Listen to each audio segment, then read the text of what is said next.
بسم اللہ الرحمن الرحیم۔ السلام علیکم ورحمۃ اللہ وبرکاتہ۔ زبیر خان آپ کو اپنے channel VOT voice of truth میں خوش آمدید کہتا ہے۔ آج سوموار کا روز ہے اور 13 فروری تاریخ ہے۔ آج کے اس پروگرام میں جو پاکستان میں مذہبی جنونیت اپنی انتہا کو پہنچ رہی ہے اس کے بارے میں کچھ مختصراً بات کی جائے گی۔ امید ہے آپ چینل کو سبسکرائب بھی کریں گے، لائک بھی کریں گے اور شیئر بھی کریں گے۔ کافی محنت سے یہ پروگرام تیار کیے جاتے ہیں، تو اپنے جاننے والوں کو بھی پلیز اس کا لنک ضرور بھجوایا کریں تاکہ زیادہ سے زیادہ لوگ ان پروگراموں سے فائدہ اٹھا سکیں۔ 11 فروری کو پاکستان میں ننکانہ صاحب کے علاقہ واربورٹن میں واقع تھانہ میں موجود توہین مذہب کے ایک ملزم 20 سالہ وارث کو شدت پسند مذہبی ٹھیکیداروں کے ایما پر نام نہاد غیرت مند مسلمانوں نے پولیس اسٹیشن کے سیل سے نکال کر اسے مار مار کے موت کے گھاٹ اتار دیا۔ بعد میں اس کی ننگی لاش لے کر سڑکوں پر اس کی لاش کو گھماتے رہے اور پھر شنید ہے کہ آگ سے بھی جلا دیا یا جلانے کی کوشش کی۔ پولیس اسٹیشن میں موجود جو SHO اسٹیشن ہاؤس آفیسرز اور دوسرے پولیس اہلکار وہ تھانے سے فرار ہو گئے۔ پاکستان میں معمول کے مطابق جو نگران وزیر اعلیٰ پنجاب ہیں اور وزیر اعظم پاکستان اور اسی طرح جو پولیس کے حکام ہیں انہوں نے بیان دے دیا ہے کہ انہوں نے اس واقعے کا نوٹس لے لیا ہے۔ اسی طرح بین الاقوامی میڈیا کی رپورٹس کے مطابق جنوری اور فروری کے مہینوں کے دوران میرپور خاص میں احمدیہ کمیونٹی کی عبادت گاہوں کے میناروں کو توڑا گیا اور کئی عبادت گاہوں کو آگ لگا دی گئی۔ عمرکوٹ میں عبادت گاہ کو توڑنے کے بعد آگ لگائی۔ صدر کراچی میں احمدیہ ہال کے میناروں کو بہت نقصان پہنچایا اور پھر کئی عبادت گاہوں پر موجود کلمہ طیبہ کو بھی مٹا دیا گیا۔ قبروں کی بھی بے حرمتی کی گئی۔ اسی طرح مارٹن روڈ کراچی میں احمدیہ عبادت گاہ میں داخل ہو کر میناروں کو بہت نقصان پہنچایا۔ وزیر آباد میں عبادت گاہ کے مینار توڑے گئے۔ اسی طرح چوکی امر سدھو لاہور میں احمدیہ عبادت گاہ کو سیل کر دیا گیا۔ اس کے علاوہ قرآن کریم میں تحریف کے نام پر بے بنیاد مقدمے بنا کر احمدیہ کمیونٹی کے سرکردہ افراد کو گرفتار کر لیا گیا۔ اب پاکستان کے آئین میں جو مذہبی توہین کے الزام کے تحت افراد پر تفتیش کا ایک باقاعدہ قانون اور طریقہ کار موجود ہے، لیکن اس ملک کے میڈیا اور دیگر سرکردہ افراد کو ایک دوسرے کے کپڑے اتارنے سے ہی فرصت نہیں ملتی، تو بھلا وہ اس بد نصیب قوم کے بارے میں یا اس بد نصیب قوم کے افراد کے بارے میں کیا سوچیں گے؟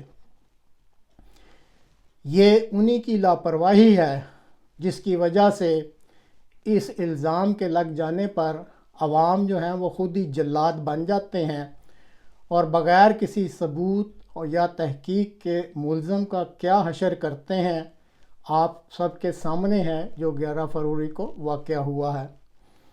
اور اس پر مستزاد یہ کہ ملزم کو اس جو 11 فروری کا واقعہ ہے پولیس اسٹیشن کے سیل سے خود ہی جو ہے وہ عوام نکال کر لے گئے، کیونکہ اس وقت ڈیوٹی پر موجود پولیس افسر اور اہلکار تھے، ان کو اس بات کی فکر زیادہ تھی کہ وہ خود کیسے بچیں بنسبت اس کے کہ ایک غریب پاکستانی پر کیا گزرے گی۔ اسی طرح پاکستان کے آئین میں اقلیتوں کی جانوں اور عبادت گاہوں کی حفاظت کی ضمانت دی گئی ہے، لیکن جب احمدیہ کمیونٹی کے بارے میں بات ہوتی ہے تو سب کو ایک قسم کا سانپ سونگھ جاتا ہے، جس میں ملک کے تمام سیاسی اکابرین، عدلیہ کے اکابرین، تمام سیاسی پارٹیوں کے لیڈر اور فوجی رہنما بھی شامل ہیں۔ اور بعض واقعات میں تو جو پولیس ہے وہ ایک پارٹی بن جاتی ہے احمدیہ نظریات کے خلاف یا احمدی عبادت گاہوں کو نقصان پہنچانے کے بارے میں وہ جو اس وقت موب یا عوام کا ہجوم آیا ہوتا ہے ان کے ساتھ مل جاتی ہے۔ اب تو نئے چیف کی طرف بھی انگلیاں اٹھ رہی ہیں کہ شاہ جی کے اقتدار میں آنے کے بعد احمدیہ کمیونٹی پر ظلم و ستم میں مزید شدت اور ایسے واقعات میں کافی اضافہ ہو گیا ہے۔ عمران خان صاحب نے بھی 12 فروری کے خطاب میں ایک بار پھر قانون کی حکمرانی پر زور دیا ہے، لیکن کیا مجال ان کی بھی کہ توہین جو ہوئی ہے مذہبی، اس کے غریب ملزم کے لیے انصاف مانگنا، اور اسی طرح احمدیہ کمیونٹی کے قانونی حقوق کے بارے میں ان کو بھی ایک لفظ تک کہنے کی جرت نہیں ہوئی۔ اب سوال یہ ہے کہ اگر قانون کی حکمرانی کی بات کرنی ہے تو پھر سب کے لیے ہونی چاہیے، وگرنہ تو پھر یہ صرف کھوکھلے نعرے ہی رہتے ہیں۔ اسی طرح پاکستانی قوم کے افراد کو یہ بھی سوچنا پڑے گا کہ ایک بے گناہ ایسا شخص جس پہ ابھی صرف الزام ہے اور وہ مجرم ثابت نہیں ہوا تو اس کو بے گناہ ہی سمجھنا پڑتا ہے کہ ایک بے گناہ کا بہیمانہ قتل دراصل پوری انسانیت کا قتل ہے۔ اسی طرح قوم کے افراد کو یہ بھی غور کرنا چاہیے کہ احمدی عبادت گاہوں پر کلمہ طیبہ تو وہی ہے جو مذہب اسلام کا کلمہ ہے، یعنی لا الہ الا اللہ محمد رسول اللہ، جس میں اللہ تعالیٰ کی وحدانیت کا اقرار ہے اور اس کی تصدیق ہے کہ حضرت محمد صلی اللہ علیہ وسلم اللہ تعالیٰ کے رسول ہیں۔ اب اگر ان چیزوں کی بے حرمتی کی جاتی ہے تو پھر خدا اور اس کے برگزیدہ رسول کو یہ قطعاً پسند نہیں آتی ہوگی، یہ لازمی بات ہے۔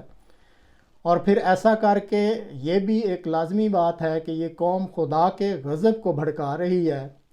اسی طرح مذہب کے نام پر جنونی جس طریق سے اسلام کی اعلیٰ اقدار کو ملیہ میٹ کر رہے ہیں، انسانوں کے بہیمانہ قتل اور اللہ والوں اور اس کی عبادت کرنے والوں کو اذیت پہنچا رہے ہیں، اور اسی طرح ملک کے سرکردہ رہنما جو ہیں ہر قسم کے، جو وہ ظالمانہ خاموشی روا رکھے ہوئے ہیں اور عوام بھی خاموشی سے یہ سب کچھ دیکھ رہے ہیں، تو پھر یہ سب جن کا بھی نام لیا ہے، یہ سب ہی خدا اور اس کے رسول صلی اللہ علیہ وسلم کی ناراضگی کے نیچے آ رہے ہیں۔ اور یہی وہ بنیادی وجہ لگ رہی ہے کہ اس ملک کے جو حالات ہیں وہ درست ہونے کا نام ہی نہیں لے رہے، بلکہ دن بدن مزید خراب ہو رہے ہیں۔ اس بارے میں اس قوم کو سوچنا چاہیے۔